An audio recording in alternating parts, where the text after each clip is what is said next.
शामिल करते हैं सियालकोट से जेएन न्यूज एचडी के deputy bureau chief Syed Ansar बादशाह की रिपोर्ट के मुताबिक पाकिस्तान के नामवर स्टेज और टीवी अदाकार जुनैद मल्ही के घर नामालूम अफराद का हमला। तफसीलात के मुताबिक 2 अप्रैल की दरमियानी शब 11 से 12 बजे के दरमियान 3 नामालूम अफराद पाकिस्तान के नामवर स्टेज और टीवी अदाकार जुनैद मल्ही के घर आए। उनके बेटे हमद मल्ही ने दरवाज़ा खोला।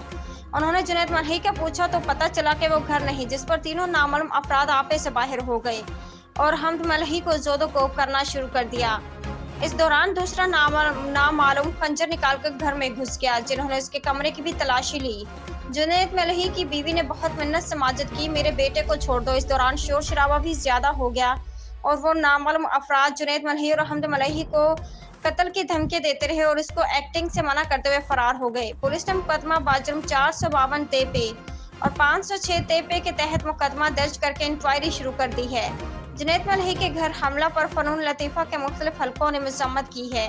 उनमें स्टेज और टीवी अदाकारों ने भी भरपूर मजम्मत की है और अलाकाम से अपील की है कि जुनैद मल्ही को इंसाफ दिलाया जाए। शालीमार पुलिस का कहना है कि वह मुजरिमों को पकड़ने की भरपूर कोशिश कर रही है।